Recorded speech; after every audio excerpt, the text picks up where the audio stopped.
সাবেক প্রধানমন্ত্রী পালিয়ে যাওয়ার পর এবং কোনো সংবিধান মেনে কিন্তু এই গণঅভ্যুত্থান হয়নি এবং সংবিধান অনুযায়ী কিন্তু দেশ চলছে না।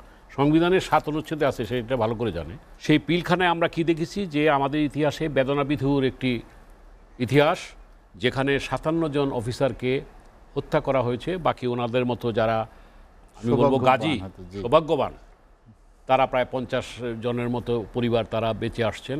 একটা গণতান্ত্রিক সমাজে ইনক্লুসিভ থাকতে হবে। আমি এখানে বলেছিলাম যে একটা গ্রহণযোগ্য নির্বাচন, সকলের অংশগ্রহণের নির্বাচন। আজকে এই সরকারের মাধ্যমে আমরা চাই প্রথমে সংস্কার হোক এবং তারপরে নির্বাচন হোক যৌক্তিক সময়ের পরে। পূর্বপরিকল্পিত ষড়যন্ত্র করে কি বার্তা দেয়া হয়েছে আসলে সেনা কর্মকর্তা হত্যাকাণ্ড সংগঠন করে? ধন্যবাদ আপনাকে, ধন্যবাদ খোয়েম ভাই এবং অবসরপ্রাপ্ত লেফটেন্যান্ট কর্নেল কামরুজ্জামান সাহেবকে এবং অনিত দর্শক শ্রোতাকে প্রীতি এবং শুভেচ্ছা। ইতিহাসের সবচেয়ে বড় শিক্ষা হচ্ছে ইতিহাস থেকে কেউ শিক্ষা গ্রহণ করে না। আর ইতিহাস এতই নির্মম যে ইতিহাস থেকে শিক্ষা গ্রহণ করে না, ইতিহাস তাকে কান ধরিয়ে শিক্ষা দিয়ে দেয়। এটা একটা কোটেশন, এটা আমাদের রাজনীতিবিদরা ওনারা আমরা এটা বলে থাকি। এই রেফারেন্স দিয়ে কথা শুরু করলাম। বিডিআর হত্যাকাণ্ডে বলার আগে আমি এক লাইনে শুধু এটুকু বলবো যে বৈষম্য বিরোধী ছাত্র আন্দোলনের যারা নেতৃত্ব দিয়েছেন তারা একটি গণ অভ্যুত্থানকে সফল করেছেন। বিগত সরকারকে 5ই আগস্টের সেই সাবেক প্রধানমন্ত্রী পালিয়ে যাওয়ার পর এবং কোনো সংবিধান মেনে কিন্তু এই গণ অভ্যুত্থান হয়নি এবং সংবিধান অনুযায়ী কিন্তু দেশ চলছে না। সংবিধানের 7 অনুচ্ছেদে আছে, সেটা ভালো করে জানে। জনগণের আকাঙ্ক্ষাটাকেই, ইচ্ছাটাকেই কিন্তু মূল শক্তি, স্পিরিট, রাইট? সুতরাং আমি মনে করি গণ অভ্যুত্থানই এটাকে বৈধতা দিয়েছে। কারণ আপনার এখানে আমি বারবার টকশোতে বলেছি, একটা সরকার পরিবর্তনের সেও ছিল 3টা রাস্তা। একটা হচ্ছে নির্বাচন, গণ অভ্যুত্থান, সেনা হস্তক্ষেপ। আমি মনে করি এখানে গণ অভ্যুত্থানের সাথে সেনা সহযোগিতা ছিল।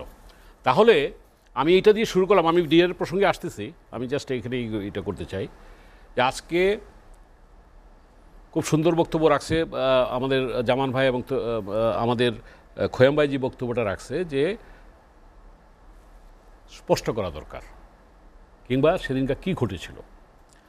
প্রথমে আমি এই কয়েকশো যারা নিহত হয়েছেন এই ইদানিং এই গণ অভ্যুত্থানে তাদের আত্মার প্রতি শ্রদ্ধা, এবং এদের 1000 যেটাই এটা এখন তালিকা যেহেতু ফাইনাল হয় নাই, ধরেন আমরা ধরে নিলাম প্রায় 650 পত্রিকার ভাষায় যেই কজনই হোক, ইতিহাসে এরা স্বর্ণাক্ষরে লিখিত থাকবে। কারণ সাবেক প্রধানমন্ত্রী উনি গিয়েছেন হত্যাকাণ্ডের মধ্যে দিয়ে, আর উনি যখন এসেছিলেন 2008 সালের নির্বাচনের মাধ্যমে এই বিডিআর বিদ্রোহের প্রথম হত্যাকাণ্ড ছিল। অর্থাৎ আমি ইতিহাসটা এইভাবেই আনতে চাই যে সব হত্যাকাণ্ডের বিচার করা দরকার। প্রথমে এই আপনি যেটা আজকে করেছেন পিলখানা হত্যাকাণ্ড, সাগরণী হত্যাকাণ্ড, হেফাজতের শাপলা চত্বরের যে হত্যাকাণ্ড, অনেক আছে কিন্তু এই কতগুলি মোটা থাকে, এগুলি কিন্তু দৃশ্যমান। তাহলে 1 নম্বরটা, হেফাজতটা পরে আসছে, 1 নম্বর হল পিলখানা। সেই পিলখানায় আমরা কি দেখেছি যে আমাদের ইতিহাসে বেদনাবিধুর একটি ইতিহাস, যেখানে 57 জন অফিসারকে হত্যা করা হয়েছে। বাকি ওনাদের মতো যারা আমি বলবো গাজী, সৌভাগ্যবান, তারা প্রায় 50 জনের মতো পরিবার তারা বেঁচে আসছেন। এই যে উনি বললেন লেফটেন্যান্ট জেনারেল আজকের যিনি স্বরাষ্ট্র উপদেষ্টা আমাদের জাহাঙ্গীর আলম, আজকে উনি তো স্বরাষ্ট্র উপদেষ্টা, এই বিডিআর তো স্বরাষ্ট্র উপদেষ্টার আন্ডারেই, মন্ত্রী আন্ডারেই। তো সুতরাং আজকে তাকে উদ্যোগী হতে হবে, এটা আমি যেটা মনে করি। 1 2 নম্বর হচ্ছে যে এই যে খোয়েম ভাই যেটা বলছে, আমি তাকে পূর্ণ সহযোগিতা সমর্থন করে, সহমত পোষণ করে বলতে চাই, এটা জাতির কাছে স্পষ্ট দরকার। কারণ আমরা মনে করি 2009 সালের হত্যাকাণ্ড এইটা আন্তর্জাতিক চক্রান্ত।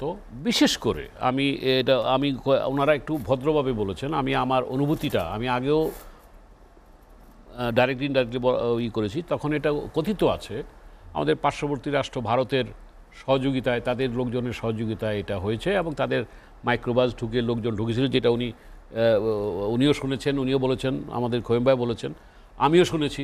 যেহেতু আমরা তো শোনা কথাই, কিন্তু এইটারই তদন্ত হওয়া দরকার যে বাইরের কোনো লোকজন সেদিন ঢুকেছিল কিনা।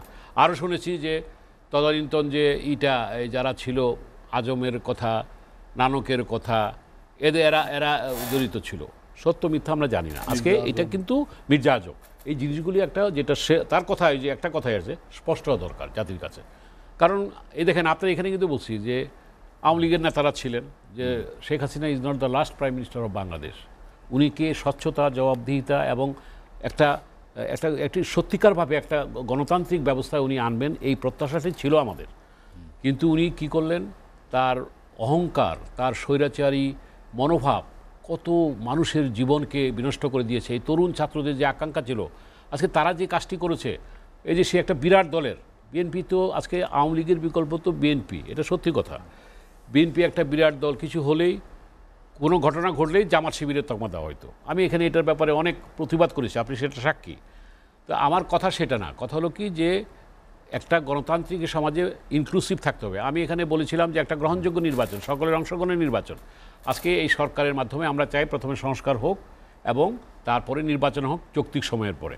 এই সংস্কারের মধ্য দিয়ে এই যে কথাটা আজকে আপনি পিলখানার হত্যাকাণ্ডটা আসছেন, কিংবা অন্যান্য হত্যাকাণ্ডের কথা বললাম, এই কথাগুলি কিন্তু আজকে এই সরকারের কাছে আশা করি। কারণ বিএনপি যদি ভবিষ্যতে ক্ষমতা আসে কিংবা অন্য দল যদি ক্ষমতায় আসে, সেখানে পক্ষপাতিত হইতে পারে।